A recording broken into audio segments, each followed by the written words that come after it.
Yes. So good morning, everyone, and thank you so much for joining us this morning for this important conversation. I'm Peter Enrich. I'm the chair of Progressive Dems of Massachusetts, and I'm going to briefly introduce today's conversation. I suspect that this morning I may not be the only person who's usually laser focused on the challenges and opportunities here at the state and local level, who's finding their attention diverted a bit to the national stage. But it's a moment where I want to remind myself that it's precisely at times of turmoil and trouble in Washington when it's most urgent that we have a robust and effective democracy here at home. And that's what brings us to today's important discussion and to the wonderful panel that we've brought together today. My role, I just want to give a few logistical reminders and then introduce our moderator and get this going. So first of all, as you've seen, the meeting is being recorded, and we'll let you know about the link so that you can see it and share it with others afterwards. We do ask that you be careful to keep yourself muted throughout the conversation. And we also ask that you not try and engage in discussion and commentary in the chat, which we find is distracting for many of our participants. So let me now introduce our facilitator for today's discussion, who we're really thankful that we could have as part of our work and as part of this event, Jean Kempthorne. Jean has a long and distinguished career as both a prosecutor and a defense lawyer.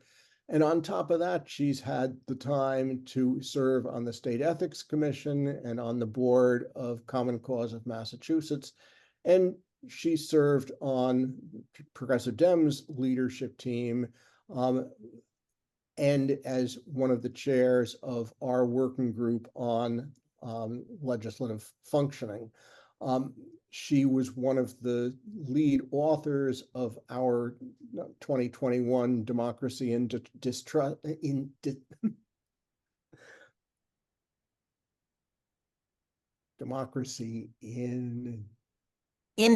Peter. Decline, thank you. Democracy in Decline report that has become one of the core documents in the conversations about legislative dysfunction.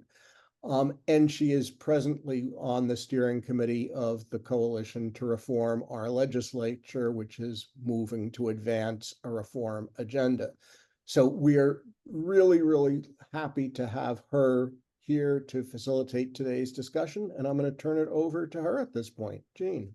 Well, thank you very much, Peter, and I'm a bit embarrassed by that lengthy bio, since my task next is to introduce our much more distinguished panel. And I have gone the abridged route. I refer people to the Progressive Democrats of Massachusetts website for a much more fulsome biography. But let me start by introducing Adrian Walker. We are very delighted to welcome him to the panel. He is the associate editor of the Boston Globe and a longtime reporter, decades long, I don't want to age you, Adrian, and columnist covering politics and local news. You may also be familiar with his star turn in his astonishing 9-part podcast on the Carol Stewart murder case. I thought I knew everything about that case, but I definitely didn't. And if you aren't familiar with it, you should be. He has written a recent column in the Globe taking aim at the committee system in the State House, and we'll hear more about that as we proceed. Travis Benson is a Massachusetts activist who, among other engagements, was on the ground floor of building Act on Mass, which with its Sunshine Agenda. He was field director for Act on Mass for 2 transparency campaigns. And he is the author of a recent opinion piece in Commonwealth Beacon. titled Dissecting the Toxic State House Culture, which of course immediately grabbed my attention. And Jonathan Hecht, last but certainly not least, is the backbone of Democracy in Decline, the backbone of what we at PDM and the Coalition to Reform Our Legislature, which I'll call CROL, backbone of what we know and understand about the State House. He is a former state rep, having survived 12 years from 2009 to 21 from Watertown and North Cambridge.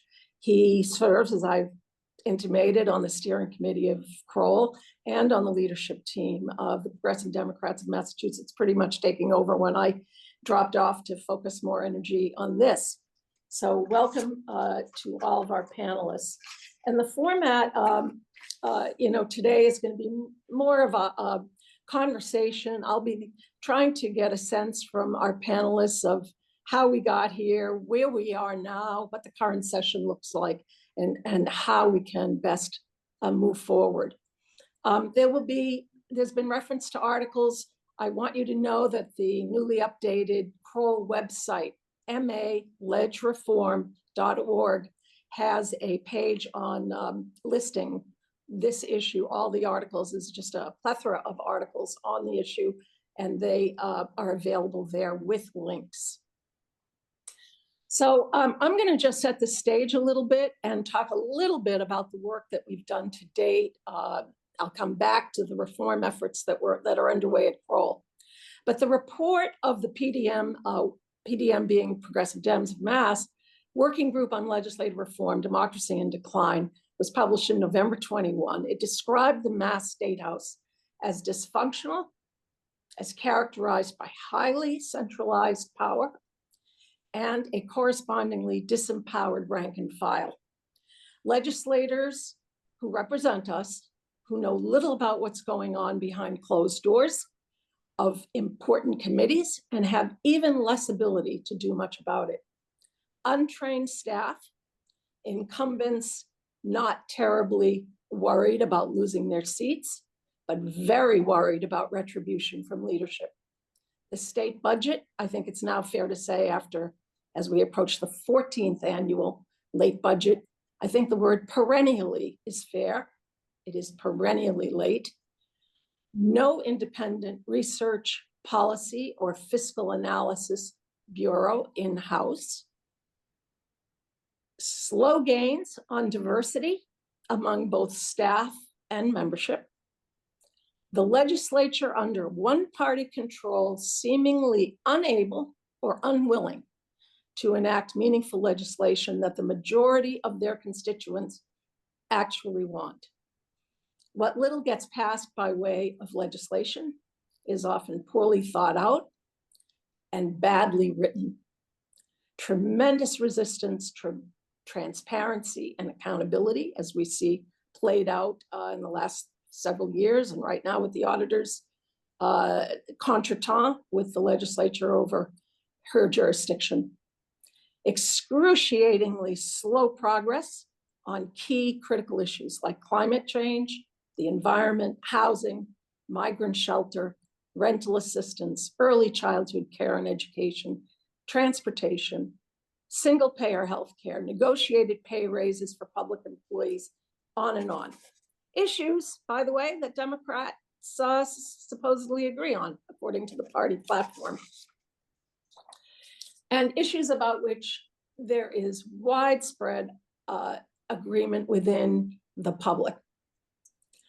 In the past few years, I'm happy to say there has been a drumbeat of reports in many media outlets, including the Boston Globe, Commonwealth Beacon, Boston Magazine, which ran a piece on the basically King Bob DeLeo, American Prospect this past December, and elsewhere, of the Massachusetts legislature not doing its job well or efficiently or even democratically.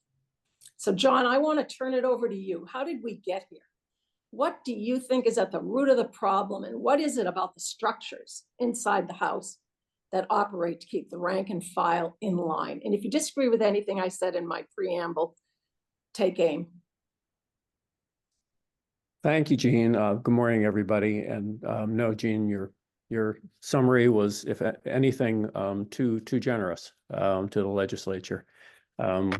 We've got a very serious problem of democracy in the Massachusetts legislature, and I'll share a few thoughts on how we got here, and hopefully Adrian will jump in and add to that or correct me, because he's a longtime observer of this as well. Who's responsible? How did this come about? Well, in a sense, we can say it's John Adams's fault. We have one of the oldest, well, we have the oldest Constitution in the United States. Constitution in Massachusetts is even older than the federal Constitution.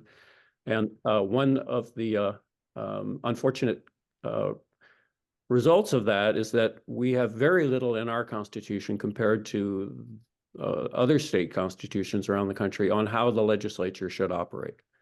That just wasn't something that was in the mind of John Adams and his colleagues when they were writing the Constitution. I think there was just sort of a general assumption that gentlemen, people of property, white men, educated, et cetera, knew what a deliberative body was, and they would run it accordingly. So we have very little in our Constitution that regulates how the legislature is supposed to operate. And as I say, that's different than other states that have pretty clear rules on exactly how laws are to be considered and passed, sometimes even how committees are to operate. None of that is regulated by our Constitution in Massachusetts, and basically we have left that whole issue to the legislature itself to decide. Has become a big problem. We did, in the sort of fast forwarding now to the 60s and 70s, 1960s and 70s, we did have a period of time when there was a lot of ferment about representation and fair representation that had significant impact on thinking about how the legislature should operate. The 60s and 70s, obviously, voting rights revolution, all of the Supreme Court decisions about fair districting, was a time when that was in the water. The Massachusetts Constitution, you may know, has been amended now 121 times, and more than a quarter of those amendments were passed in the 60s and 70s, and a lot of them had to do with these issues of fair representation. And there was a good deal of spillover in terms of pressure to open up the legislature, make it more truly representative in its operations, as well as in the way in which it was constituted through elections and districting. I'm going to throw a couple of articles into the chat now, just to give you a flavor of what became sort of the two main points of view on this issue. In the 70s and 80s, there were a number of reforms adopted to open up the legislature, apply some of the principles of open meeting to its committees, to reform the way in which committee chairs were appointed, to open up the opportunities for bills to be moved out of committees where they were stuck, if there was enough of a will in the body as a whole to move them forward. And that sort of culminated in the speakership of George Kavarian. There's one of the articles that I've listed here. You can see it's called "The Speaker Who Believed in Democracy." And Kavarian came to the speakership as a rules reformer and promoted many of these changes and institutionalized them in the rules of the House. And eventually there was spillover into the Senate as well, which was at that time more conservative on these issues than the House. But then we get to the 90s, there was a strong reaction back to centralized control and top-down control. And the person most associated with that is the subject of the second article I put in the chat, Tom Finneran. And that article, as you can see, is called Tom Finneran in Control. And Finneran came to the speakership after a period of fiscal crisis in the state. He often pointed himself to his experience with the fiscal crisis and the importance of having strong leadership and top-down control in order to deal with tough issues like that. But I think it's fair to say that he was temperamentally and ideologically also inclined to a less open, less democratic legislature. And over the course of his speakership, many of the things that Kavarian had brought in were rolled back. The committees as a real forum for policy making and lawmaking were hollowed out. Term limits on the speakership were eliminated. And we had the beginnings of the growth of the stipend system, which is a huge problem that the Globe just did a great job of illuminating in its series of articles over the last month or month and a half. And that's really been the trend line since the mid-90s toward ever increasing centralization of power, certainly in the House, which I can speak to from personal experience. The Senate has tended to be more open until fairly recently, when it seems to have decided it needs to sort of go to the lowest common denominator and adopt some of the same approaches that the House has. I think that's something that we can discuss as well. But that's sort of where we have sort of been trending over the last now close to 30 years. And I mentioned in particular the stipend system, and just to illustrate to you what has happened over the course of the 30 years with the stipend system. For those of you who don't know, stipends are extra money that is paid to legislators for their holding positions either in leadership or in committees. It has become essentially a tool of control because the Massachusetts legislature has the highest percentage of legislators who receive a significant share of their income from their chamber's leader in the form of these stipends, as opposed to in the form of their base salary, which is paid equally to all legislators. So legislators have become highly dependent financially on their relationship with their chamber leader, and this has become a huge problem. And Tom Finneran was the first speaker to recognize the potential of stipends as a tool of control. When he came in as speaker, he immediately increased the number of stipends by about a quarter. But that, compared to now, is somewhat laughable. At that time, there were about 40 some stipends in the House. There are now over 90 stipends in the House. So 90 of 130 or so Democrats are now financially dependent on the speaker for a very substantial share of their income. So that is one of the more significant problems we face. But overall, that's sort of my assessment of how we've gotten to where we are. So I turn it back to Eugene, and Thank don't you. know if Yeah, Adrian that's others great. want to jump in on that.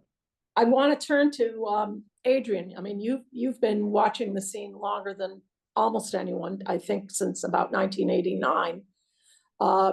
And I've been really applauding the fact that the press has recently devoted attention and space to at least some aspects of the problem, calling the pace of lawmaking, for example, glacial. That's the word. And noting that 2023 was the least productive year in decades. You've just written a column on do-nothing committees, the dozen, what you called barely there committees that never held a hearing in the current two-year session. And you called the system seriously broken. What do you mean by that? Is corrupt too strong a word for what's happening here? Or is it just inefficiency with no impetus to improve things, to improve? I would say more of the latter. I think corrupt is probably not the term I would use. But to back up for a second, I want to second the idea of Finneran speakership, which I covered as a real turning point. You know, I remember sitting with Tom Finneran one day and asking him essentially, why is this all so autocratic? And he said to me, Adrian, if I let everybody follow their bliss, nothing would ever get done here. So that was his excuse for why everybody had to take their marching orders from the speaker, and indeed they did. And he did grasp that holding the purse strings gave him even more power. However, I will say that this has all gotten much worse over time. And it's not just that there are more stipends, it's also that the legislature just does much less. For whatever you'll say about the Finneran era in the 90s, at least bills got passed and there were hearings and committees did meet. And all of that has sort of contracted. And it all got much worse to my mind in the DeLeo years. But the real problem here, to me, is that too much power is concentrated in the hands of a handful of people in the House. And to a lesser extent, this is true in the Senate as well. But I think the House is worse on all of these metrics than the Senate is, actually. And it's just like, it's like this little group of people who make all the decisions. And the problem with that is that when committees are disempowered, members are disempowered. And when members are disempowered, their voters are disempowered, right? So you have a lot of, which is why things that are popular and things that a lot of people really support don't pass either, and why, bills just kick around now for years and years and years. It's really a terrible situation. And it's definitely gotten worse over time. What do you think there are in the structures? I mean, is it fair to say, I'm not sure any of us really, or maybe John does, gets why it is that the speaker in particular has so much power. Does it have to do with the fact that the committees are headlined? Essentially, there's a majority appointed by the speaker within the committees compared to the Senate. You talk about the power balance among the speaker, the governor, and the Senate president, and how that serves to build autocracy. Yeah, well, it's a little bit of all of those things, there's always this institutional battle between the House and the Senate in terms of who's really going to run the building. At times it feels like the Senate has more power. At times it feels like the House has more power. I would say right now it feels like the House has more juice than the Senate does, in the sense that they seem to win the battles between the chambers. So, all of those things are a problem. But I think one of the things you really got to go back to is wiping out term limits for speakers. One of the things that makes speakers so powerful is that you can't topple them.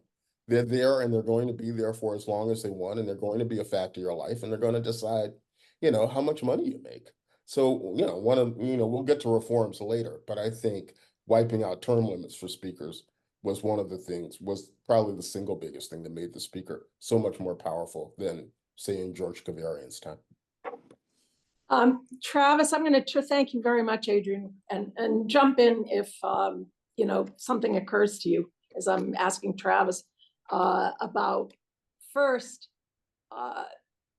Travis, I just want to acknowledge again, your recent piece in Commonwealth Beacon, calling the culture toxic, characterizing reps as falling in line to get what you called crumbs from leadership, and advocates like you falling in line to maintain access to reps. And I have to tell you, in my experience with, I won't say which organizations, but several organizations, I got that feeling that you get from the reps, which is they'll burn their access if they say the least bit of criticism.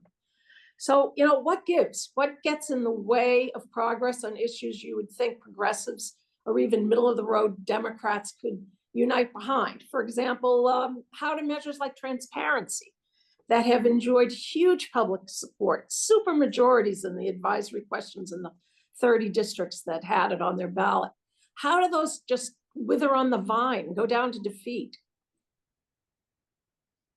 Travis, you there? Yeah, I'm here. Sorry, I was just contemplating. Take any part of that in any order you like.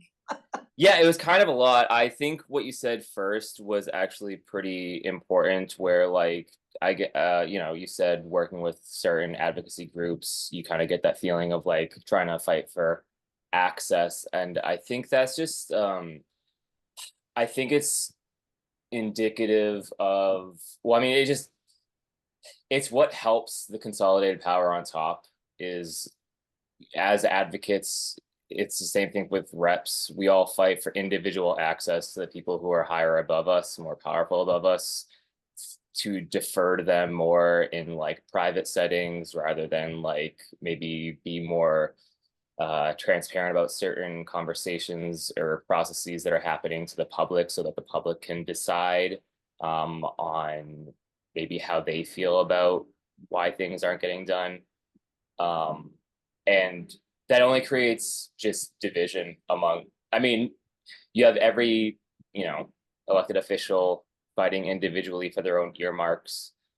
You have, in a lot of cases, a lot of advocates fighting for their own individual access to the legislature, and that does not help us organize in a unified way against the people on top in a powerful position. It doesn't help representatives organize in a way that's maybe against the speaker, and it doesn't help advocates organize in a way that maybe has a lot of power, as opposed to just each person fighting for individual access. So I think I addressed the first part of what you said. I guess you said, you also said what gives. So, tell me something about how it is that the lobbyists get co-opted and why it is that an issue, like transparency, that enjoys huge public support. I mean, how is it they brush that aside? What's going on with reps that they feel that they can just ignore? I mean, I could give you an anecdote, naming the names. My own state rep, we had the ballot question here. I believe, in fact, you collected signatures for it on an advisory question in Western Massachusetts on transparency, and the numbers were insane. They were, north of 70–80%. And that was waved away, batted away like a fly.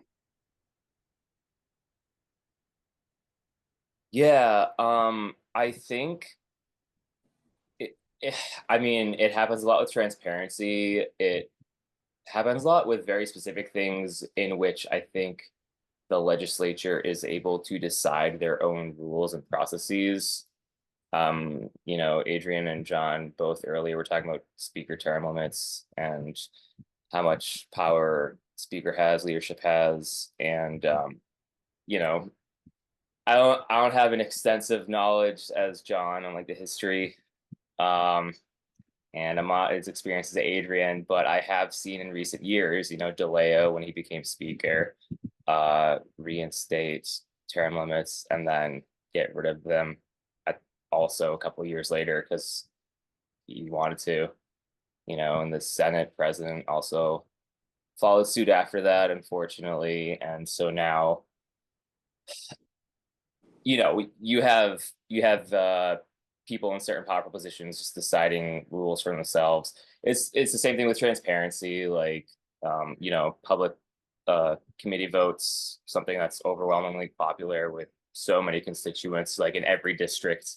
It's like the most bipartisan issue you could like just as a very like easy, even just like cynical politician, just like, this is the most popular issue, I will vote for it for support. It's still like taboo if you're in office to like be publicly supportive of it. And that's because it affects the processes, it affects the rules, it affects these things that affect other bills to get through.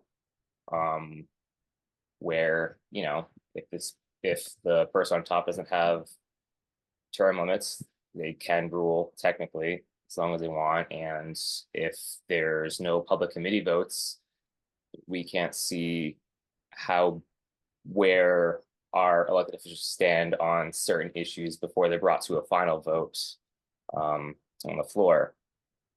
So where was I going with that? I guess just that was enough to say. All right. Can I jump in and can say I one jump thing in? quickly about Yeah, transparency? sure, jump in.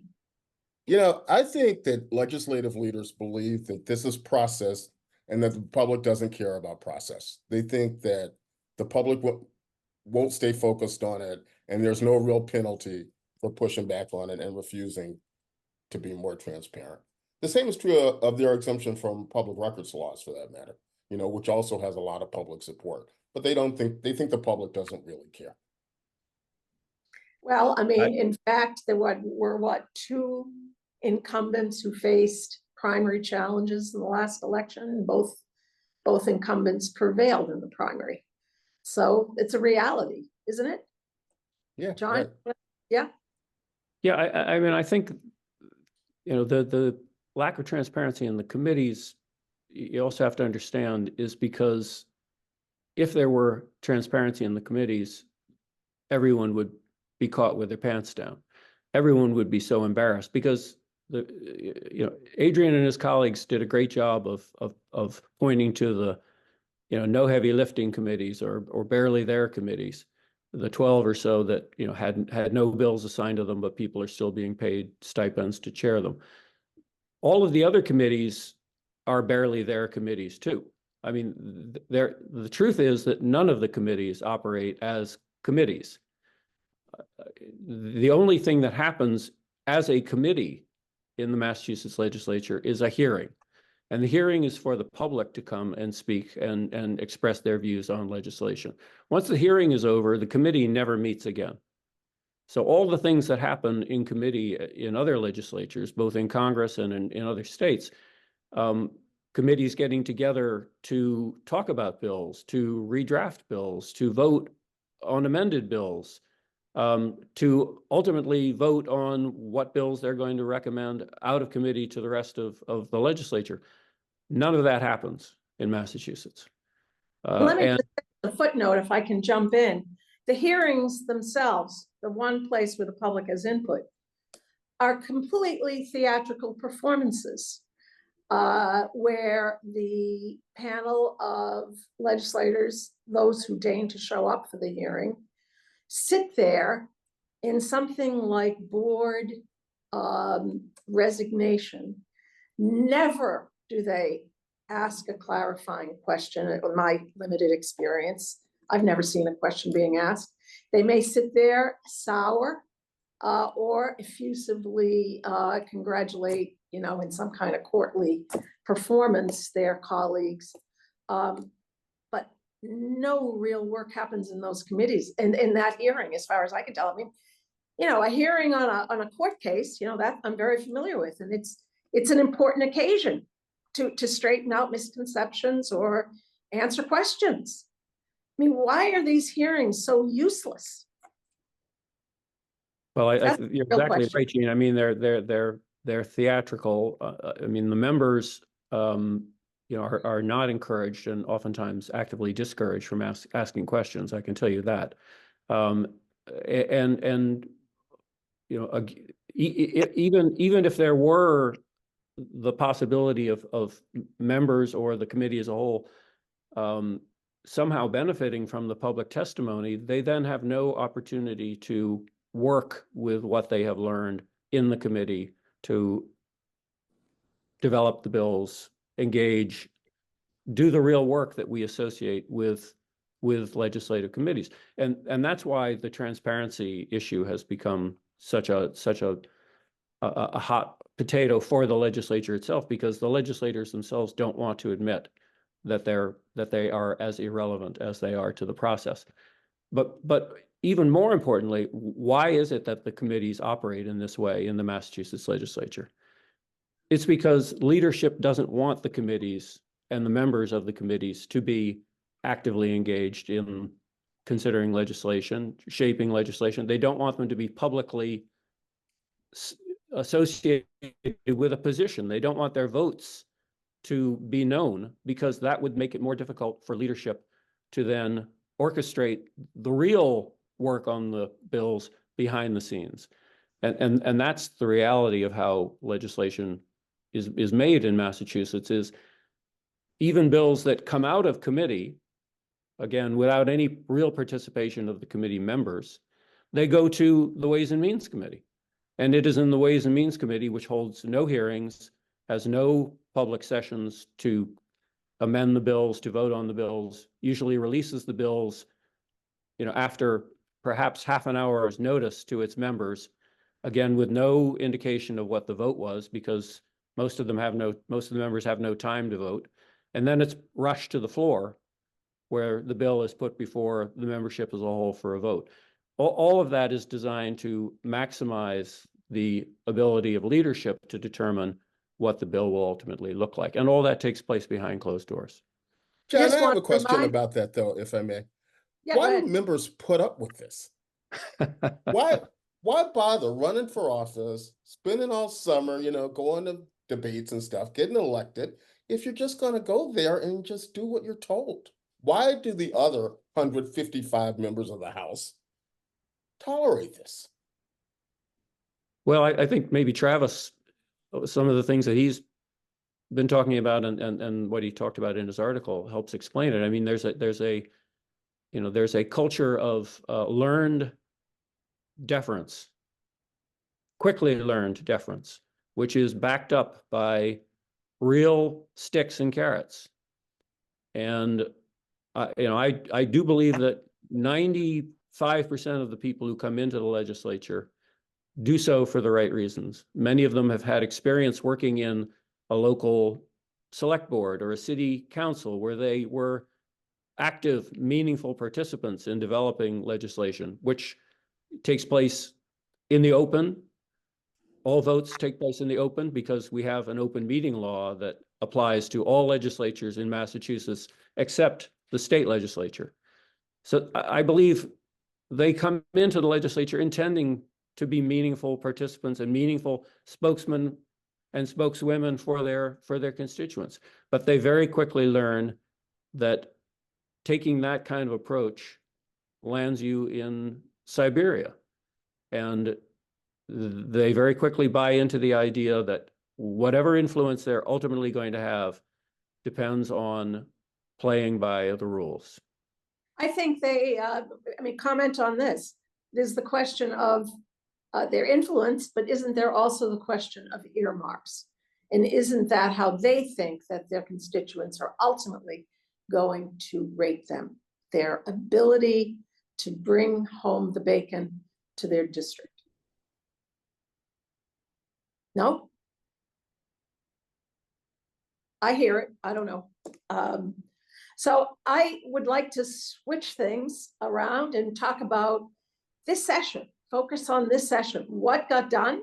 What didn't? What got left on the table? What was sent to study or otherwise killed? What do you think, Travis? You want to start off on that? I'm going to ask everybody about this. And I want to talk about the budget as well, about the way outside sections work and why it takes so long to get the budget done every year. You want to lead off? Yeah, I mean, honestly, I've been really focusing on my mental health this past session. So this is like the least tuned in session I've been involved in. I can say some other like additional things to what John just said, and then you could go on this, or if you want to ask the question. I'd like to switch if we can to where we are this session. Jump in as you see it appropriate. Does anybody want to take the lead? Adrian? Yeah, I haven't been following the legislation in this session in minute detail, but it seems to me that, we've done stories about how little gets passed. Yeah, I think what alarms me is more the lack of volume than anything else. And, the way everything now gets crammed into 3 or 4 bills that seem to take 2 years to pass. And it's really a bad system. I just want to say, I had my own little experience trying to get a completely technical, no policy involved, just do it right.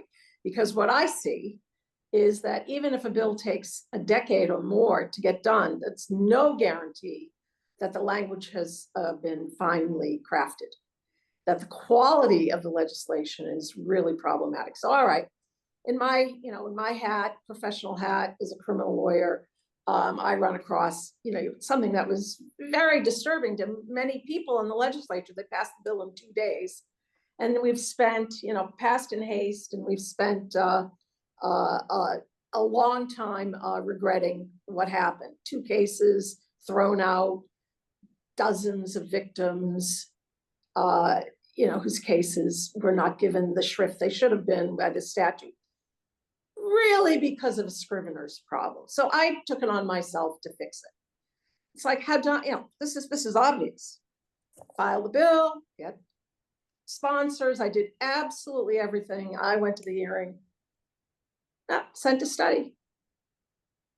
Sent to study. It's just extraordinary. So, and I want to say, in terms of biggest disappointments, personally, the RCV home rule petitions. That I just can't believe. In terms of autocracy, it's not just autocracy within the legislature, it's the legislature versus the local municipal governments. I mean, 7 cities and towns went to the work of getting ranked choice voting on the municipal level passed, and every single one of them went down to study. What's up with that? Any comments? I mean, we could do a whole session on, home rule petitions in general, and, why does the legislature get to make all these decisions for municipalities, If Boston wants to issue more liquor licenses, or if a community wants ranked choice voting, why shouldn't they be able to do it?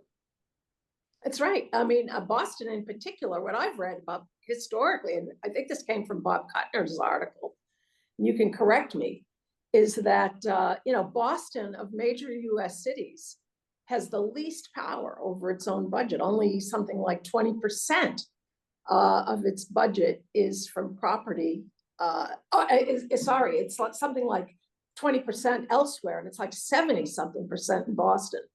And they have to go to the legislature for everything. Yeah, exactly. And it drives mayors crazy, and rightly so. Yeah, but I mean, it's really out of whack with the rest of the country. John? I just wanted to, come back to, Adrian's point about everything being jammed into a few big bills. I mean, we won't know what this session of the legislature has produced until, midnight or 2 a.m. or 4 a.m. or whatever it is on July 31st, because 95% of the product of this legislature will be produced at that moment. As everybody's read, there are, I don't know how many, upwards of a dozen, maybe 20 bills that are sitting in conference between the House and the Senate, and they're all going to be negotiated in one big negotiation fest in the last, week of the session. That's the way the legislature now operates. And why is that? Again, because that is where leadership can wheel and deal and control the outcomes. And what better way for them to determine what the outcome is going to be than to have it all happen behind closed door in conference, not even in conference, between the Senate president and the speaker, over this whole range of bills that they can trade a provision here for a provision there, and each of those chambers now, knowing that this is the way things work, they craft their bills consciously with an eye toward the coming negotiation. It's another way in which the bills are no longer representative of the membership or the people that they represent. It's all done strategically to prepare for a massive negotiation at the end of session. And what is perhaps changed a little bit is that the sort of single issue important bill passing all the way through the process, House, Senate, to the governor, sometime over the course of the session, just doesn't happen anymore. I did a toting up. I think there were 2 bills that actually made it all the way to law in 2023 and 2 in 2024. I'm talking of significant bills, not, sick leave banks and things that are, have to do with naming a bridge in a town. That's how much the legislature has produced to date. The rest of it's all going to be produced on July 31st. I just want to reiterate that, we're asking people not to engage in commentary in the chat because it's very distracting to both the speakers and to the audience. So if you would refrain, I appreciate that. Does anybody want to talk about, the whole process of the budget with these appendages that are, outside sections that are attached to them, and how that works and why it's done that way?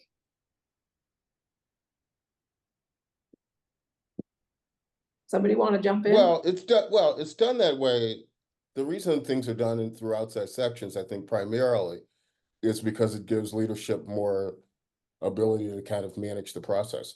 But the problem with it is, again, and this is a theme here, it goes back to a lack of transparency. Nobody knows what's in them. Often even people who are voting on them don't really know what they're voting for. And so nobody really knows what's in the budget until after it passes and people get to finally sit down and really analyze it. Well, with 13, thank you for that, Adrian. With 13 minutes to go, I want to turn this over to, where are we going to possible, conceivable, feasible solutions? What is it going to take to right the ship? I do want to say by way of preamble that the Coalition to Reform the Legislature was formed in order to come up with ideas that there could be bipartisan support on. And we've been, working for a couple of years to assemble a group of people who are really willing to dig up their, to roll up their sleeves to do the work, which has not been that easy. I think so many people are intimidated by the risks associated with reform, that it's been tough. What we have done, and I'll ask John to speak to the stipend piece, is basically we focused on three things.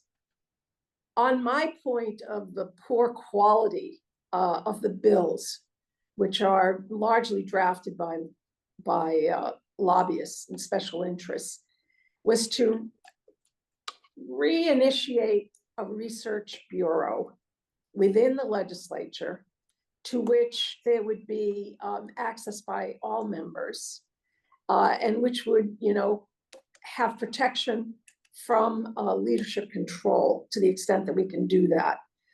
A second office that we're hoping to float is a fiscal analysis office. Right now, as we understand it from staffers, information on revenue projections and so forth, fiscal impact of bills, is done by Ways and Means, but the real background information comes from DOR and the Fed, like informally. There's no real formal work. So we're hoping to address that. John is heading, and by the way, the people working on that, Belinda O'Connell was also formerly associated with the League, and I am working on that. And then another group within the group is working on the stipend committee. So John, do you want to talk about the problem of proliferating committees and the stipend structure and what Kroll's doing on that? Yeah, I mean, I've talked a bit about it already. We have a group. My former colleague Jay Kaufman, who I see is on the call today, is working with me. Jordan Berg Powers, who used to run Mass Alliance, is working with us, and we're looking at how the stipend system can be reformed, both to increase legislator autonomy, which is a very important part of the solution, how to sort of release legislators from their financial dependency on leadership, but also think about how the stipends can be used to encourage meaningful participation by members in the committee process. So coming back to the problem that I was talking about before of committees not really being true committees, and how that disempowers members, it disengages them from the legislative process, and gives all the running room to leadership. So we're looking at how obviously need to address the issue of these no-show jobs, committees that involve no work, that are purely a financial handout to a legislator in return for complete deference.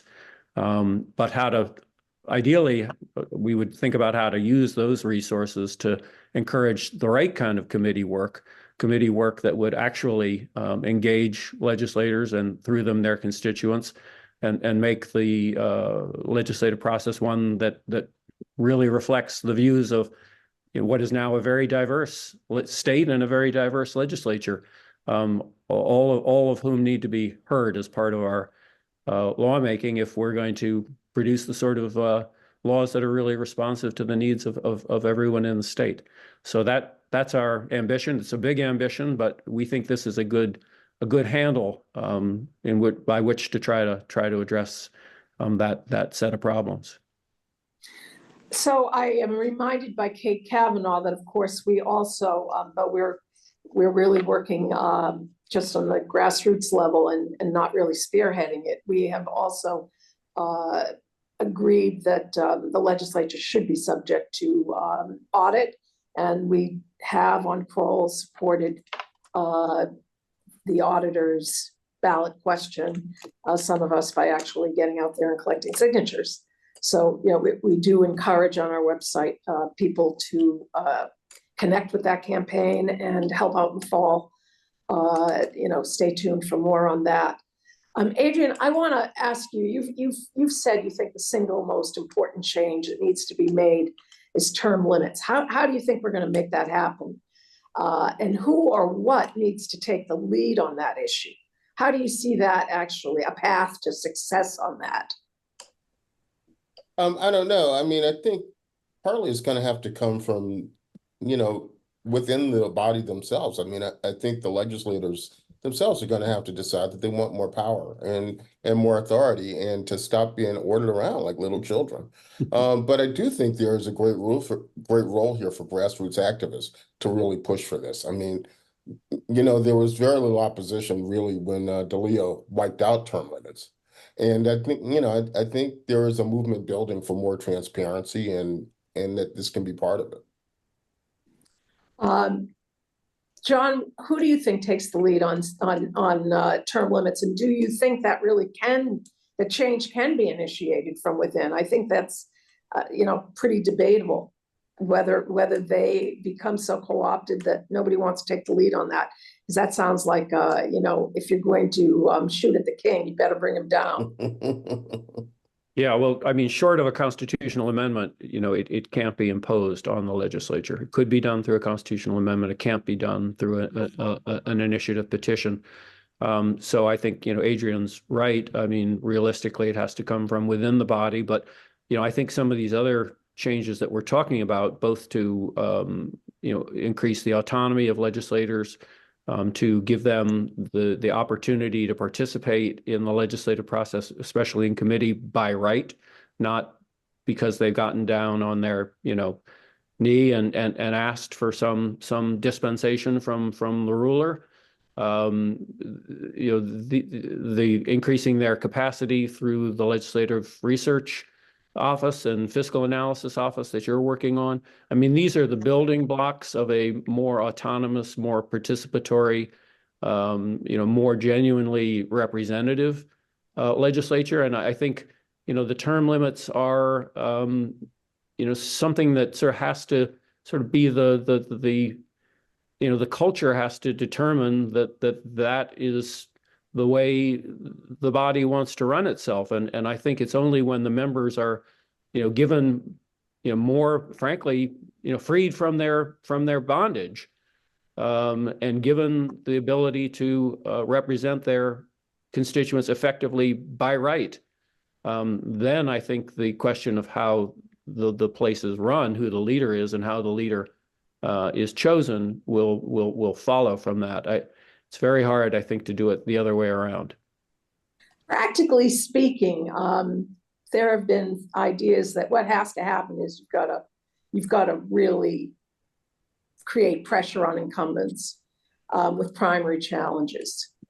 My experience is that people in the district, as long as money is flowing to the district, and a case can be made that the legislator is bringing it home, that is very little grassroots energy around challenging incumbents.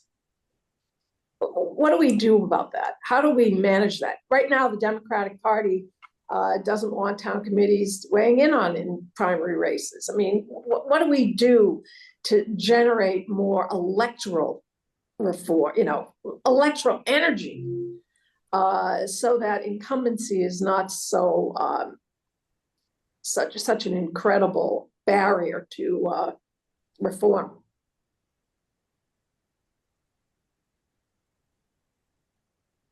No ideas. Yeah, it's a real issue. I think I do think I kind of think this actually ties into a little bit what we were already just talking about, whereas like a lot of people who feel like it's not impossible to maybe run against an incumbent nowadays is because there's certain barometers or methods of accountability that they can run on. When we have so little votes recorded in Massachusetts, it's kind of hard to like differentiate on certain issues. But when you have like the voters deserve to know pledge, or you have like, Progressive Masses scorecard, it makes it a little easier for people to differentiate themselves from incumbents. So I think setting, I think this is an important point to make actually. Those two things, the voters deserve to know pledge and the scorecard, they were pretty controversial when they came out. But they are considered like pretty like normal nowadays. And I think that's important to maybe internalize is when you try to establish new methods of accountability. There's a lot of pressures that tell you that's probably the wrong thing to do, or that you're attacking people in power or something. But I think that we need to have more events, like this, to be able to have these conversations and normalizes things more. Any concluding thoughts before we only have a minute or two to go? Any concluding thoughts?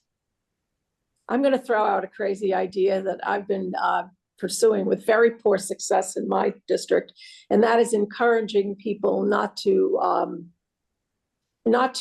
pad war chests against people, among incumbents who do not face any kind of challenge, either by the other side or within the party. Maybe there needs to be reform on what happens to political bank accounts, so that incumbents don't scare off challenges, and moreover can't act as kingmakers when they leave office. Any thoughts about that? I have had very little success in encouraging people locally to take that approach.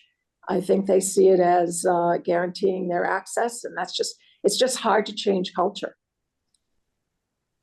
I think it's a great idea, Jean. I think to move the structural problems that we've been talking about requires a singular focus on the key problems themselves, like the stipend system, and developing a push around something that is very tangible and very much at the heart of the system of control.